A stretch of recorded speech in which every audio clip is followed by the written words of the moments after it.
Continue करेंगे part 4 PGT biology के questions का जो कि प्रीवियस ईयर्स में पूछे जा चुके हैं। अगर आपने पहले 3 पार्ट नहीं देखे तो आप पहले 3 पार्ट ज़रूर देखिएगा, उनका लिंक मैं डिस्क्रिप्शन में दे दूँगा। और अगर आप हमारे चैनल पे नए हैं तो प्लीज़ हमारा चैनल सब्सक्राइब करना मत भूलिएगा and do hit the like button also अगर आपको हमारी ये वीडियो अच्छी लगे तो चलो दोस्तों शुरू करते हैं। अब पहले क्वेश्चन में इसने क्या पूछा हुआ है कि rod shaped bacteria are called. हम रोड शेप्ड बैक्टीरिया को क्या बोलते हैं? एक्चुअली बैक्टीरिया की 3 बेसिक शेप्स होती हैं। कौन कौन सी? कोकस जो कि स्फेरिकल शेप है, बेसिलस जो कि रोड शेप है जैसा कि आप इस इमेज में देख सकते हैं, और स्पाइरल शेप जो कि ट्विस्टेड फॉर्म होती है। जो कोकस शेप होती है बैक्टीरिया की, कोकस राउंडेड सेल्स होते हैं। समटाइम वो फ्लैट हो जाते हैं। कैसे? जब राउंड बॉल्स आपस में जुड़ेंगी और एक फिलामेंटस एक फ्लैटेंड स्ट्रक्चर बन जाएगा जैसा आप इस इमेज में देख सकते हो। एक होती है बेसिलाई और बेसिलस। बेसिलस हम यूज़ करते हैं सिंगुलर के लिए। बेसिलस जो होता है वो रोड शेप्ड बैक्टीरिया के लिए हम यूज़ करते हैं बेसिलस। तो इस क्वेश्चन में हमें पूछा है कि रोड शेप्ड बैक्टीरिया को हम क्या बोलते हैं, तो हम बोलते हैं बेसिलाई। इसके अलावा हमारे पास एक और शेप होती है जो होती है स्पाइरिला। स्पाइरिलम भी बोलते हैं सिंगुलर के लिए। ये क्या होता है? एक कर्व्ड बैक्टीरिया जिनकी शेप जो है रेंज करती है कर्व्ड से स्पाइरली। कर्व्ड भी हो सकते हैं, स्पाइरल भी हो सकते हैं, as you can see in this figure. अब इसके अलावा हमारे पास होती है विब्रियो कोमा शेप। जैसे कोमा होता है, कोमा की शेप का हमारे पास एक बैक्टीरिया प्रेजेंट होता है तो उसको बोलते हैं विब्रियो। ठीक है। नेक्स्ट क्वेश्चन इज, ऐसा कौन सा हार्मोन है which stimulates the secretion of pancreatic juice? अब वो हार्मोन जो पैनक्रियाटिक जूस, जिसके अंदर पैनक्रियाटिक एंजाइम्स प्रेजेंट हैं जो इंटेस्टाइन में जाके फूड को डाइजेस्ट करवाते हैं, तो वो पैनक्रियाटिक जूस को रिलीज़ करने के लिए कौन सा हार्मोन रिस्पॉन्सिबल है? वो है सिक्रीटिन। तो अभी मैं इन चारों हार्मोन्स के फंक्शन बताऊंगा। हमें सिर्फ इसका आंसर ही नहीं जानना बल्कि जो इनकी अदर ऑप्शन है उनके बारे में भी समझना है। तो वो हार्मोन जो पैनक्रियाटिक जूस की सिक्रीशन के लिए रिस्पॉन्सिबल है वो है सिक्रीटिन।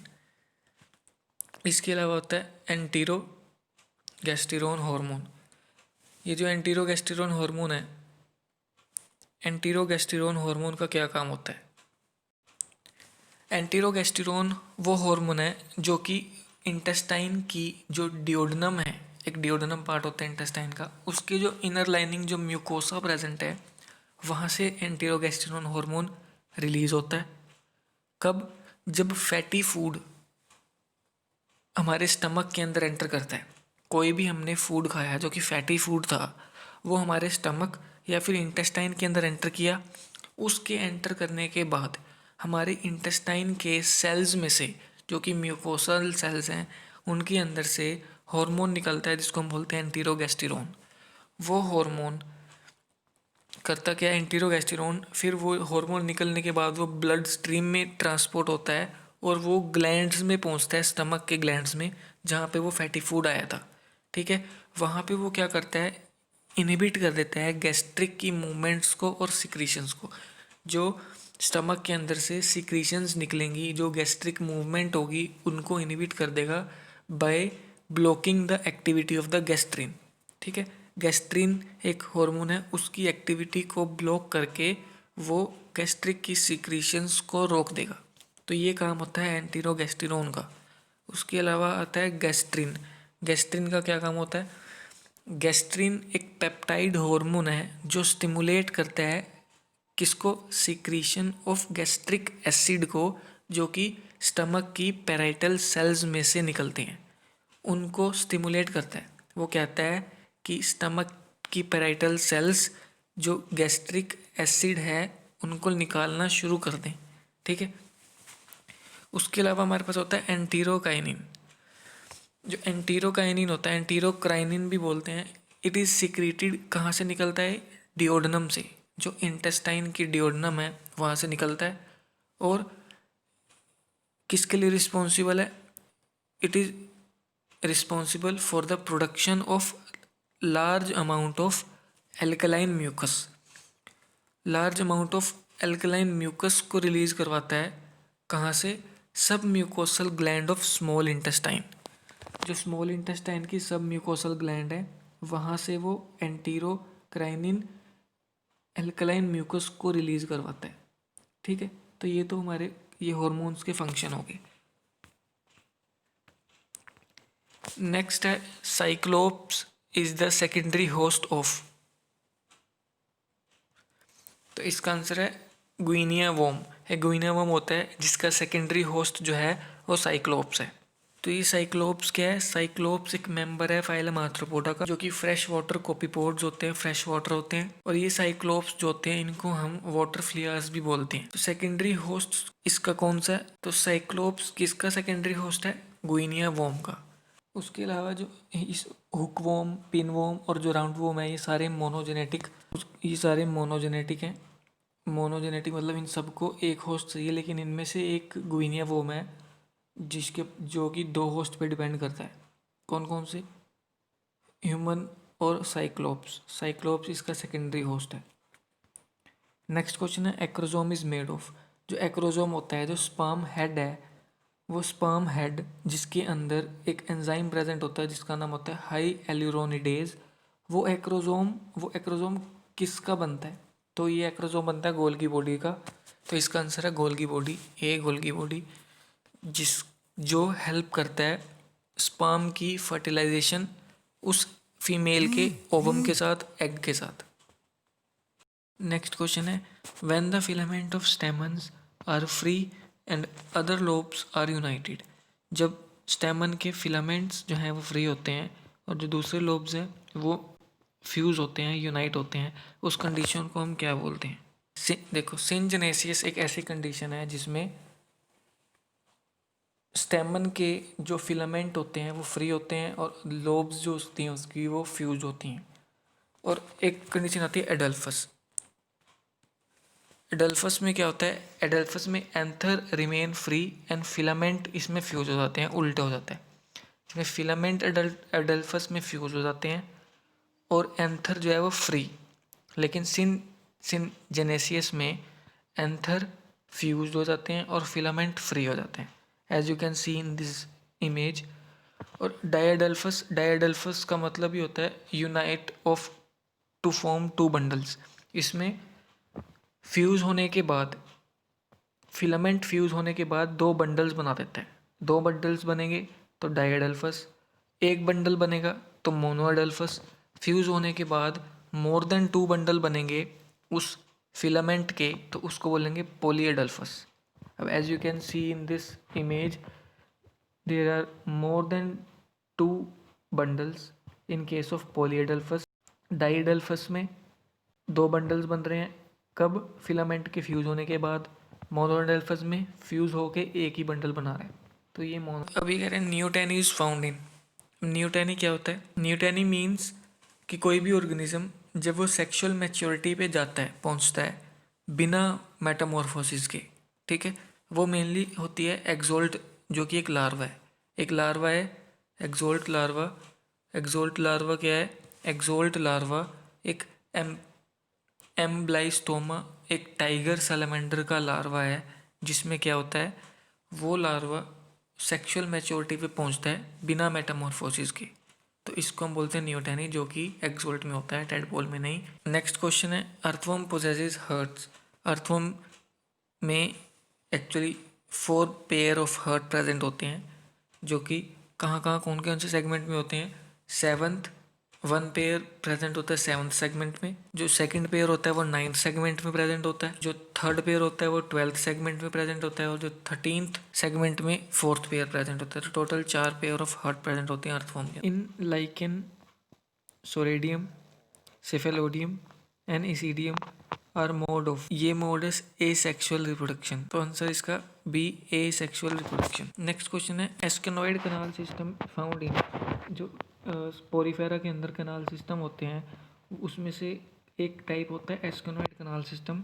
वो किस ऑर्गेनिज्म के अंदर होता है? पोरीफेरा के किस स्पीशीज के अंदर होता है? ए ग्रेंशिया, बी स्काइफा, सी ल्यूकोसोलिनिया एंड डी स्पोंजिला। तो इसका आंसर है सी ल्यूकोसोलिनिया। कैनाल सिस्टम के नोट्स अगर आपको चाहिए तो इसके नोट्स मेरी वेबसाइट पे आपको इजीली मिल जाएंगे, जिसका लिंक मैं डिस्क्रिप्शन में दे दूंगा। नेक्स्ट क्वेश्चन है, experiment to prove that synthesis of organic compound formed the basis of life was performed by. ये जो एक्सपेरिमेंट था जिसमें ऑर्गेनिक कंपाउंड की synthesis on the basis of life किसने दी थी? ये दी थी मिलर ने। ठीक है, मिलर एक साइंटिस्ट है जिसने थ्योरी दी थी। इसके अलावा हमारे पास ओपेरिन, हेल्डेन एंड हग्सले कुछ साइंटिस्ट हैं। इन्होंने क्या दिया था, ये अगले आपके पेपर में आ सकता है, तो ये मैं समझा देता हूँ। ओपेरॉन और हेल्डिन, ये दो अलग अलग साइंटिस्ट ने, ओपेरन हेल्डिन, इन दोनों ने एक ही हाइपोथेसिस को बताया था, जो कि इन ओपेरन हेल्डिन हाइपोथेसिस क्या कहती है कि लाइफ जो है वो कहाँ से आई है? From inorganic molecules. ठीक है, ये बोलते थे कि लाइफ जो है वो इनऑर्गेनिक मॉलिक्यूल से आई है। जैसे अमाइनो एसिड फॉर्मिंग फर्स्ट, सबसे पहले अमाइनो एसिड बने, देन वो कंबाइन होके उन्होंने पॉलीमर्स बनाए, प्रोटीन्स बनाए। ठीक है, तो ओपेरॉन हेल्डेन ये कहते थे। उसके बाद हग्सले एक साइंटिस्ट था। हग्सले मेनली, जो हग्सले साइंटिस्ट था, इसका पूरा नाम था थॉमस हेनरी हग्सले। इसने बताया था कनेक्शन किसके बीच में? Development of organism and their evolutionary history. तो हग्सले ने एक इंटरलिंक, एक कनेक्शन बताया था ऑर्गेनिज्म की डेवलपमेंट और एवोल्यूशनरी हिस्ट्री के बीच में। न्यूट्रिशन इन एमीबाइज, एमीबा के अंदर न्यूट्रिशन कैसा होता है? होलोफिटिक, पैरासिटिक, होलोजोइक या सेप्रोबायोटिक। तो अमीबा के अंदर अमीबा के अंदर न्यूट्रिशन जो है वो होलोजोइक न्यूट्रिशन होता है। होलोजोइक न्यूट्रिशन का मतलब क्या होता है? अब जैसे कि हमें पता है कि अमीबा जब खाना खाता है तो पूरा का पूरा ऑर्गेनिज्म जो है एंगल्फ कर लेता है with the help of pseudopodia. Pseudopodia form करता है। कोई भी वेल डेवलप्ड माउथ प्रेजेंट नहीं होता अमीबा के अंदर, तो इसके अंदर होलोजोइक न्यूट्रिशन होता है। तो होलोजोइक न्यूट्रिशन एक ऐसा टाइप है हेट्रोट्रोफिक न्यूट्रिशन का, जिसमें वो पूरा का पूरा फूड, ठीक है, इंटरनलाइज्ड या फिर इंजेस्ट कर लेता है, चाहे वो सॉलिड फूड पार्टिकल हो, चाहे वो लिक्विड हो, चाहे वो गैस हो। ठीक है, थ्रो सीडोपोडिया। इसके अलावा हमारे पास पैरासिटिक मोड ऑफ लाइफ भी होती है। पैरासिटिक न्यूट्रिशन में क्या होता है? ये वो हेट्रोट्रोफिक न्यूट्रिशन का टाइप है जिसमें एक ऑर्गेनिज्म किसी दूसरे ऑर्गेनिज्म की बॉडी पे रहता है, बॉडी के बाहर या फिर बॉडी के अंदर रहता है और सरवाइव करता है उस होस्ट पे डिपेंड रह के। तो पैरासाइट दो टाइप के हो सकते हैं, एंडो पैरासाइट और एक्सो पैरासाइट। जो पैरासाइट अपने होस्ट की बॉडी के अंदर रहता है उसको बोलते हैं एंडो पैरासाइट। जो पैरासाइट बॉडी के बाहर रहता है उसको बोलते हैं एक्सो पैरासाइट। जैसे लाइस वगैरह, जुएँ वगैरह, वो एक्सो पैरासाइट में आती हैं। इसके अलावा आता है होलोफिटिक न्यूट्रिशन। जो होलोफिटिक न्यूट्रिशन होता है वो एक ऐसा टाइप है न्यूट्रिशन का जिसमें क्या होता है, energy and organic building blocks are obtained from photosynthesis. ठीक है, होलोफिटिक न्यूट्रिशन के अंदर एनर्जी और जो ऑर्गेनिक बिल्डिंग ब्लॉक्स हैं वो फोटोसिंथेसिस से ऑब्टेन्ड होते हैं। ठीक है, जैसे carbonic acids, ammonia and nitrate are absorbed as food. Next question आता है, superficial cleavage is the characteristic of. तो सुपरफिशियल क्लीवेज क्या होती है इसको समझते हैं पहले। सुपरफिशियल क्लीवेज एक मीरोब्लास्टिक क्लीवेज है जिसमें बिना साइटोकाइनेसिस से, बिना साइटोप्लाज्म के डिवाइड हुए न्यूक्लियस डिवाइड होता है, जो कि माइग्रेट कर जाता है पेरिफ्री पे सेंट्रोलेसिथल एग के। जैसे इंसेक्ट के अंदर सेंट्रोलेसिथल एग होता है जिसमें सेंटर पे बहुत सारा योग प्रेजेंट है।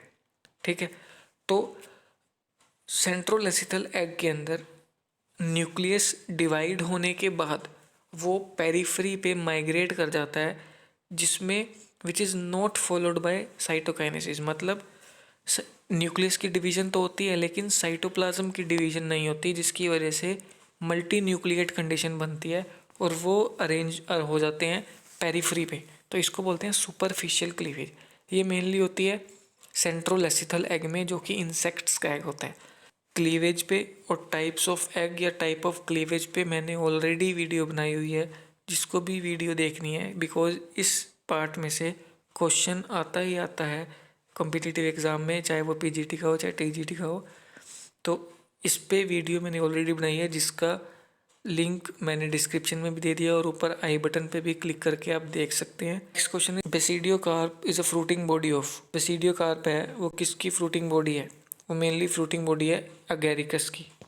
अब ये फ्रूटिंग बॉडी होती क्या है? फ्रूटिंग बॉडी एक स्पोर प्रोड्यूसिंग ऑर्गन होता है फंगस के अंदर, ठीक है, जो स्पोर को प्रोड्यूस करती है।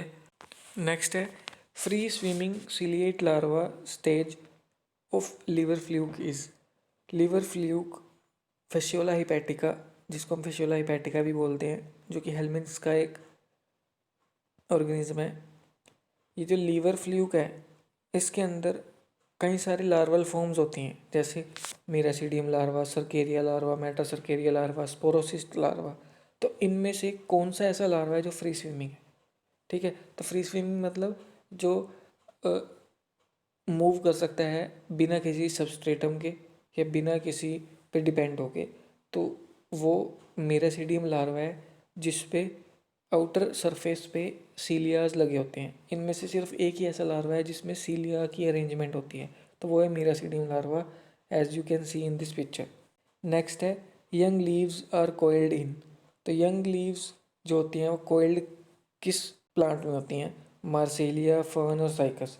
ये तीनों के तीनों ऐसे हैं जिनके अंदर जो यंग लीव्स हैं वो कोइल्ड फॉर्म में प्रेजेंट होती हैं। Next is, in meiotic division pairing of homologous chromosome take place at. इनमें से कौन सी ऐसी स्टेज है जिनमें होमोलोगस क्रोमोसोम की पेयरिंग होती है मियोटिक डिवीजन में, मियोसिस के time? As meiosis is a reductional division जिसमें क्रोमोसोम नंबर हाफ हो जाते हैं, तो मियोटिक डिवीजन हमारे पास मियोसिस 1 और मियोसिस 2 में हम पढ़ते हैं। इस मियोसिस में जो मियोसिस 1 होती है उसके आगे सब स्टेजेस हैं, leptotene, zygotene, pachytene, diplotene and diakinesis. तो इन प्रोफेज 1 की स्टेज में ऐसी कौन सी सब स्टेज है जिसमें पेयरिंग होती है होमोलोगस क्रोमोसोम की? तो वो है जाइगोटीन। जाइगोटीन स्टेज में होमोलोगस क्रोमोसोम की पेयरिंग होती है, जिसको हम बोलते हैं साइनेप्सिस, ठीक है, साइनेप्सिस। तो लेप्टोटीन में क्या होता है, एक एक करके हम पढ़ लेते हैं। लेप्टोटीन एक ऐसी स्टेज है प्रोफेज 1 की जिसमें क्रोमोसोम्स की कंडेंसेशन होती है, ठीक है। जाइगोटीन में क्या होता है, साइनोप्सिस बनता है दो होमोलोगस क्रोमोसोम के बीच में। पैकेटीन में क्रॉसिंग ओवर स्टार्ट हो जाती है, ठीक है। साइनोप्सिस जंक्शन बनना, जंक्शन बनने के बाद जो क्रॉसिंग ओवर स्टार्ट होती है वो पैकेटीन में होती है। डिप्लोटीन में क्या होता है, वो जो कॉम्प्लेक्स बना था, जो क्रॉसिंग ओवर के लिए साइनेप्स बना था, वो डिसॉल्व होना शुरू हो जाता है। उसके बाद डायकाइनेसिस में क्या होता है, न्यूक्लियर मेम्ब्रेन पूरी की पूरी जो है वो डिसॉल्व हो जाती है। नेक्स्ट क्वेश्चन इज चिलगोजा। चिलगोजा इज ऑब्टेन्ड फ्रॉम। जो चिलगोजा होता है वो कहाँ से ऑब्टेन्ड होता है? चिलगोजा is mainly obtained from Pinus gerardiana. एक स्पीशीज है पाइनस की, पाइनस गिरेल्डियाना, ठीक है। चिलगोजा के कुछ बेनिफिट्स भी होते हैं, हेल्थ बेनिफिट्स होते हैं चिलगोजा के, जैसे रिच होता है जिंक के अंदर, iron, magnesium and vitamin A rich होता है चिलगोजा। डाइटरी फाइबर में रिच होता है। प्लांट स्टीरोल्स जो कि हार्ट को प्रोटेक्ट करते हैं, तो इसके कुछ हेल्थ बेनिफिट्स भी हैं। नेक्स्ट क्वेश्चन है, 2 layered gastrula is found in. Actually 2 layered gastrula का मतलब क्या है कि उसमें एक्टो और एंडोडर्म प्रेजेंट होगी, मेसोडर्म नहीं होगी। तो वो मेनली होता है एम्फियोक्सिस के अंदर ही। एम्फियोक्सिस के अंदर 2 लेयर्ड गैस्ट्रुला प्रेजेंट होते हैं। नेक्स्ट क्वेश्चन है, जोनरी प्लेसेंटा अकर्स इन। प्लेसेंटा की अगर हम टाइप्स की बात करें तो प्लेसेंटा हमारे पास 3 से 4 टाइप का होता है, जैसे diffused placenta, cotyledonary placenta, zonary placenta, जिसका इस क्वेश्चन में पूछा हुआ है, और एक होता है डिस्कोइड प्लेसेंटा। जो हमारे पास जोनरी प्लेसेंटा होता है, ये प्लेसेंटा, जोनरी प्लेसेंटा मेनली किस में होता है, हर्बीवोर्स में भी और कार्निवोर्स में, दोनों में जोनरी प्लेसेंटा पाया जाता है। जोनरी प्लेसेंटा एक कंप्लीट और इनकम्प्लीट बैंड बना लेता है, एक टिश्यू का बैंड बना लेता है, किसके, फीटस के आसपास, ठीक है। अब इसकी इमेज में जैसे दिख रहा है जोनरी प्लेसेंटा फीटस के आसपास एक टिश्यू का कंप्लीट बैंड और इनकम्प्लीट बैंड बना लेता है, जो कि कार्निवोर्स जैसे डॉग्स और कैट्स में देखा जा सकता है। एलिफेंट्स में, हर्बीवोर्स एंड बियर्स में भी देख सकते हैं जोनरी प्लेसेंटा प्रेजेंट होता है। उसके अलावा हमारे पास प्लेसेंटा होता है डिफ्यूज्ड प्लेसेंटा। डिफ्यूज्ड प्लेसेंटा होता है, इसमें एंटायर सरफेस जो कोरियोन एलेंटोकोरियोन होती है एम्ब्रियोम के अंदर, उसकी सरफेस सारी की सारी सरफेस इन्वॉल्व होती है प्लेसेंटा की फॉर्मेशन में, जिसको हम बोलते हैं डिफ्यूज्ड प्लेसेंटा। ये डिफ्यूज्ड प्लेसेंटा मेनली किसके अंदर देखा जा सकता है, हॉर्स एंड पिग्स के अंदर। तो इसको आप विद एग्जांपल के साथ याद कर लेना, हो सकता है कि आगे आने वाले पेपर में इनसे क्वेश्चन पूछा जा सकता है आगे। उसके अलावा होता है कोटिलिडनरी प्लेसेंटा। कोटिलिडनरी प्लेसेंटा, इसमें मल्टीपल एरियाज होते हैं अटैचमेंट के, मतलब कोटिलिडन्स जैसा एक स्ट्रक्चर होता है जो कि कैसे बनता है, एलेंटोकोरियोन की इंटरेक्शन से किसके साथ, एंडोमेट्रियम के साथ। ठीक है, इसकी भी अगर आपको वीडियो चाहिए तो मेरे को कमेंट सेक्शन में बता देना, तो इसकी भी मैं एक अच्छी सी वीडियो एक्सप्लेन कर दूंगा, एक लेक्चर दे दूंगा इस पे भी, ताकि आप अच्छे से प्लेसेंटा के बारे में भी समझ सकें। उसके बाद होता है डिस्कॉइड टाइप ऑफ प्लेसेंटा। इसमें एक सिंगल प्लेसेंटा इज फॉर्म्ड, बनता है डिस्क शेप का। ठीक है, डिस्क शेप का, जो कि किसमें देख सकते हैं हम, mainly seen in primates and rodents. लेकिन जो कोटिलिडनरी प्रेजेंट होता है वो मेनली रूमिनेंट्स के अंदर होता है, काऊ वगैरह के अंदर। Which of the following is a type of intercellular junction in animal cell. Intercellular junction actually होता तो डेस्मोसोम और प्लाज्मोडेस्माटा भी है, दोनों होते हैं बी और सी, लेकिन इसने एनिमल में पूछा है। तो एनिमल में डेस्मोसोम जो है वो इंटरसेलुलर जंक्शन है। इंटरसेलुलर मतलब किसी दो सेल के बीच को जोड़ने वाला ये जंक्शन, इंटरसेलुलर जंक्शन। एनिमल के अंदर वो डेस्मोसोम है, प्लाज्मोडेस्माटा जो है वो प्लांट के अंदर है। तो इसका आंसर है सी, डेस्मोसोम। प्लाज्मोडेस्माटा एक्चुअली एक माइक्रोस्कोपिक चैनल्स हैं जो क्या करते हैं, ट्रांसवर्स करते हैं सेल वॉल किसकी, प्लांट सेल की, एंड सम एल्गल सेल्स की, एल्गी की। ठीक है, और एनेबल करते हैं transport and connection between the two cells of the plant के सेल्स को। लेकिन जो डेस्मोसोम है वो एनिमल्स सेल्स के बीच में प्रेजेंट होता है। ठीक है, जंक्शन है एनिमल सेल का, सेल टू सेल एडिहेशन में हेल्प करता है, सेल को सेल के साथ जोड़ने में मदद करता है। तो आंसर इज सी। नेक्स्ट है diabetes insipidus is due to the deficiency of which hormone. अब डायबिटीज इंसिपिडस जो है वो किस हार्मोन की डेफिशिएंसी की वजह से होता है, वो है एडीएच, एंटी डायरेटिक हार्मोन, जिसको हम वेसोप्रेसिन भी बोलते हैं, वेसोप्रेसिन। अब ये डायबिटीज इंसिपिडस जो है, ये हार्मोन जो प्रोड्यूस होता है वो हार्मोन प्रोड्यूस होता है हाइपोथैलेमस से, ब्रेन से। ठीक है, तो इसका आंसर है वेसोप्रेसिन। इंसुलिन, इंसुलिन एक हार्मोन है जो पेनक्रियाज से निकलता है, बीटा सेल्स ऑफ पेनक्रियाज, जो ग्लूकोज की कंसंट्रेशन को मेंटेन करके रखता है हमारे ब्लड के अंदर। ठीक है, नेक्स्ट क्वेश्चन है parental care by male of found in. अब पेरेंटल केयर मोस्ट केसेस में फीमेल करती है, ठीक है, मदर करती है, लेकिन कुछ ऐसे केसेस हैं जिसके अंदर मेल पेरेंटल केयर करता है, और वो किस ऑर्गेनिज्म में होता है, वो होता है हिप्पो कैंपस के अंदर। हिप्पो कैंपस एक सी हॉर्स भी बोलते हैं, इनके अंदर मेल क्या करता है, पेरेंटल केयर करेगा। जिसमें होता क्या है, इसमें मेल हिप्पोकैम्पस इनक्यूबेट करता है एग्स को फीमेल से रिसीव करके, और क्लोज ब्रूड पाउच के अंदर इसको इनक्यूबेट करेगा। अब फीमेल इसके अंदर पेरेंटल केयर नहीं करती मेटिंग के बाद। नेक्स्ट क्वेश्चन है which one of these plants can absorb atmospheric water. इनमें से कौन सा ऐसे प्लांट है जो एटमॉस्फेयर से वाटर को एब्जॉर्ब कर लेता है, वह है ऑर्चिड। ऑर्चिड करता कैसे है, ऑर्चिड्स करते क्या हैं, ऑर्चिड्स अपनी रूट्स को डेंगल कर लेते हैं इन एयर के अंदर और एब्जॉर्ब करते हैं मॉइस्चर, कहाँ से, डायरेक्टली फ्रॉम द एटमॉस्फेयर या फिर फ्रॉम रेन। ठीक है, नेक्स्ट क्वेश्चन है Robert brown is known for his discovery. Robert brown ने क्या डिस्कवर किया था, न्यूक्लियस। ठीक है, लेकिन क्लोरोप्लास्ट कुछ ऐसे साइंटिस्ट हैं वो भी देख लेते हैं। क्लोरोप्लास्ट किसने डिस्कवर किया था, एक रशियन बायोलॉजिस्ट था जिसका नाम था कॉन्स्टेंटिन।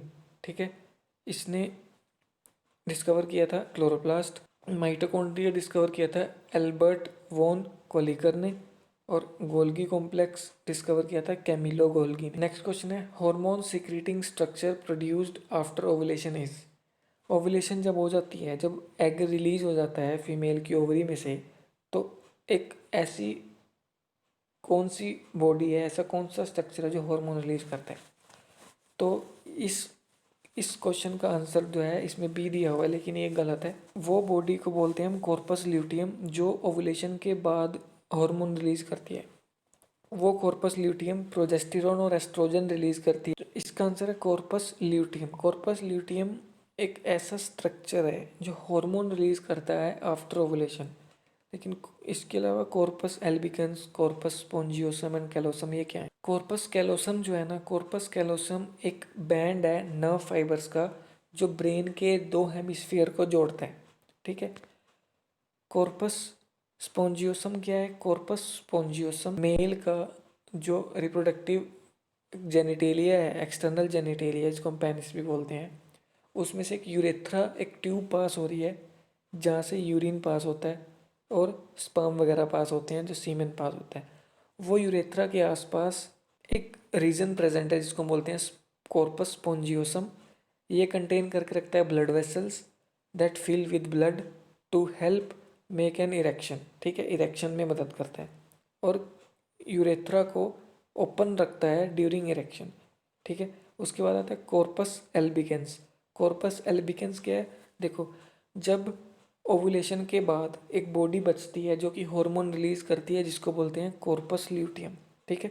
जब कॉर्पस ल्यूटियम का काम खत्म हो जाता है या फिर कॉर्पस ल्यूटियम जब डिजेनरेट कर जाती है, तब एक बॉडी बचती है जो कि यूजलेस होती है और उसको बोलते हैं कॉर्पस एल्बिकेंस। क्वेश्चन है, in which stage of mitotic cell division chromosome lose their identity. तो प्रोफेज के अंदर क्रोमोसोम जो है वो लूजली पैक्ड होता है, डेंस नहीं होता, जिसकी वजह से वो क्रोमोसोम जैसा नहीं दिखता, जिसको हम बोलते हैं क्रोमेटिन फाइबर। तो वो किस स्टेज में होता है? प्रोफेज के अंदर। प्रोफेज के बाद वो क्रोमोसोम जैसा दिखता है, कंडेंस हो जाता है और वो मेटाफेज प्लेट में अरेंज हो जाता है during metaphase stage. Next question is, which part of the gene is not available in mature mRNA। जब हमारे पास प्रोटीन बनता है डीएनए से, तो वो डीएनए से डायरेक्ट प्रोटीन नहीं बनेगा। डीएनए से सबसे पहले आरएनए बनेगा, जिसको हम बोलते हैं ट्रांसक्रिप्शन। आरएनए से प्रोटीन बनेगा, जिसको हम बोलते हैं ट्रांसलेशन। तो जब डीएनए से आरएनए बनता है तो डायरेक्ट आरएनए नहीं बनता। डीएनए से आरएनए बनने के लिए इसकी प्रोसेस को हम बोलते हैं ट्रांसक्रिप्शन। तो डीएनए से आरएनए जब बनता है तो उसके बीच में एक और आरएनए बनता है जिसको हम बोलते हैं प्राइमरी ट्रांसक्रिप्ट या फिर इमेच्योर आरएनए। तो इमेच्योर आरएनए क्या होगा? डीएनए से सबसे पहले बनेगा इमेच्योर आरएनए, उस इमेच्योर आरएनए से बनेगा मैच्योर आरएनए, जिसको हम एमआरएनए बोलेंगे। ठीक है।